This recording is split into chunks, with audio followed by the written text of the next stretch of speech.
ভিডিওটা শুরু করার আগে একটাই অনুরোধ করব, ভিডিওটা পুরোটা দেখবেন।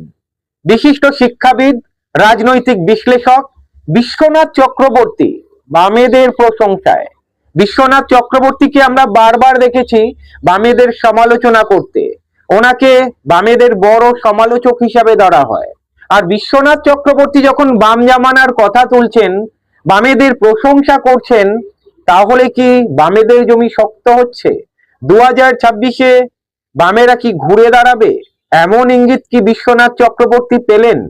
উনি বারংবার, কিন্তু ইদানিং আপনারা দেখেছেন বিগত 6 মাসে ওনার বেশ কয়েকটা মন্তব্য বামেদের ঘিরে ছিল, মানে বামেদের প্রশংসা উনি করেছেন। আজকের একটা ভিডিও দেখাবো, সেখানে উনি বাম জামানার প্রশংসা টানছেন। সেখানে উনি বলছেন কৃষিতে বিভিন্ন ক্ষেত্রে বাম জামানায় ফুলে ফেপে উঠেছিল, আর তৃণমূল আমলে সেগুলো ব্যবহার হয়েছে, মানে তৃণমূলকে তেমন কিছু করতেই হয়নি।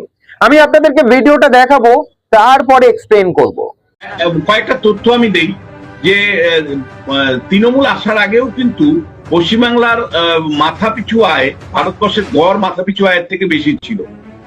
তৃণমূল আসার আগেও পশ্চিমবাংলা কৃষিক্ষেত্রে 1 নম্বর ছিল। তৃণমূল আসার আগেও পশ্চিমবাংলায় ভূমি সংস্কার সবচেয়ে বেশি হয়েছিল। তৃণমূল কংগ্রেস আসার আগেই পশ্চিমবাংলা ত্রিস্তরীয় পঞ্চায়েত ব্যবস্থা শক্তিশালী ভাবে প্রতিষ্ঠা হয়েছিল। তৃণমূল কংগ্রেস আসার আগে কিন্তু আমাদের স্কুল শিক্ষার বিস্তার, অর্থাৎ মানে প্রতি মানুষের বাড়ির কাছে সবচেয়ে বেশি শিক্ষার বিস্তার পশ্চিমবাংলায় হয়েছিল। ফলে এগুলো সুযোগ, এই সুবিধাগুলো নিয়ে তৃণমূল কংগ্রেস কিন্তু শাসন ক্ষমতায় এসছে। বরঞ্চ এই সময় যেটা হয়েছে 7,200 প্রাইমারি স্কুল বন্ধ হয়ে গেছে। বরঞ্চ এই সময় যেটা হয়েছে বিভিন্ন কলেজ বিশ্ববিদ্যালয়গুলোতে শিক্ষকের অভাব, শিক্ষক নেই। বরঞ্চ এই সময় যেটা হয়েছে সেটা হলো 26,000 শিক্ষক চাকরি হারিয়েছে। এই সময় যেটা হয়েছে সেটা হলো সারের দাম, মানে কালোবাজারিতে কৃষকদেরকে কিনতে হচ্ছে। শুধু বিশ্বনাথ চক্রবর্তী নন, আপনারা দেখেছেন অনেক বিশ্লেষক রয়েছেন ইদানিং কালে বামেদের প্রশংসা করেছেন। আপনারা জানেন বিশ্বনাথ চক্রবর্তী কিছুদিন আগে মোহাম্মদ সেলিমের প্রশংসা করেছেন। উনি বলেছেন সিপিআইএম কে যেভাবে এগিয়ে এনেছে, সিপিআইএম এর জমি শক্ত করেছে, তরুণ নেতা নেত্রীদের সামনের সারিতে এনেছেন, প্রশংসা করেছে মোহাম্মদ সেলিমের। এমন অনেক রাজনৈতিক বিশ্লেষক ইদানিং কালে বামেদের প্রশংসা করছে, তেমন কিন্তু দেখা যায় না। দেখুন, অনেকেই বলেন বাম জামানায় নাকি কিছু হয়নি, 34 বছরে নাকি পশ্চিমবঙ্গকে ধ্বংস করেছে।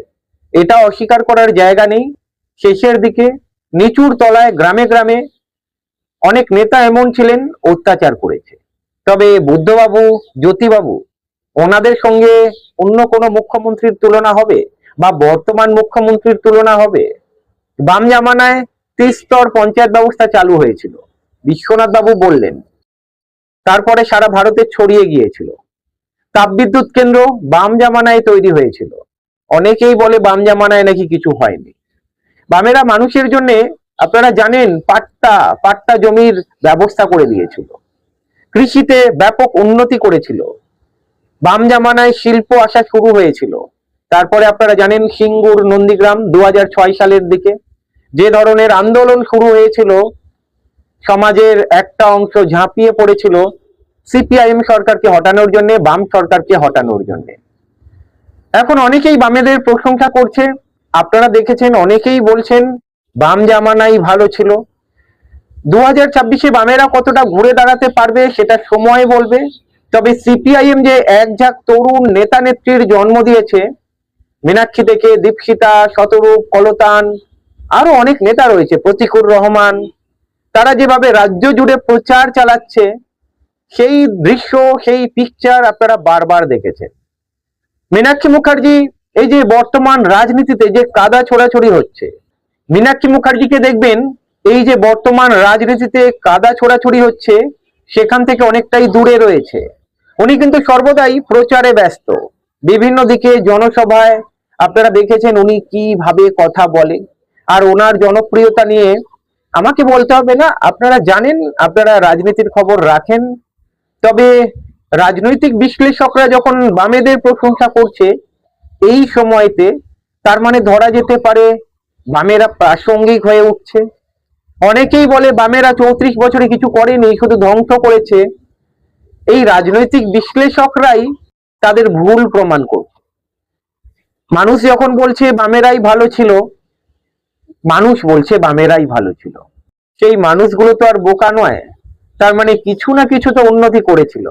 আজকের পশ্চিমবঙ্গে যাবতীয় জিনিস দেখছেন বাম জামানার অবদান বলতে গেলে।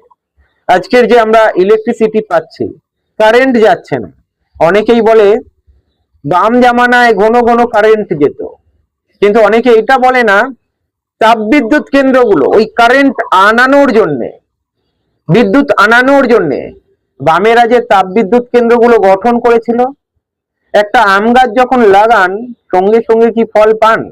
বাম জামানায় তাপবিদ্যুৎ কেন্দ্রগুলো তৈরি হচ্ছিল, এই সময় দেখুন তার ফল তৃণমূল সরকার পাচ্ছে।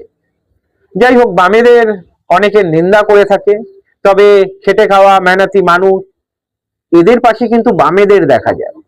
আপনারা দেখেছেন ইদানিং রাজনীতিতে তৃণমূলের যা দুর্নীতি, এই তৃণমূলের দুর্নীতির পর্দা ফাঁস বামেরাই করেছে। বিজেপি কি করেছে? তৃণমূলকে বাঁচিয়েছে। পাইপলাইন সেট করা রয়েছে তৃণমূল বিজেপির মধ্যে, যেটা নাগপুর পর্যন্ত চলে গিয়েছে। লিডার সাপ্লাই হয়, যারা দুর্নীতি করেছে তারা বিজেপিতে চলে যাচ্ছে, 2 বছর জেল খাটছে, বেরিয়ে আসছে, কোটি কোটি টাকা কামাই হয়ে যাচ্ছে, চাকরি চুরি হচ্ছে, আসল মাথা ধরা পড়ে না।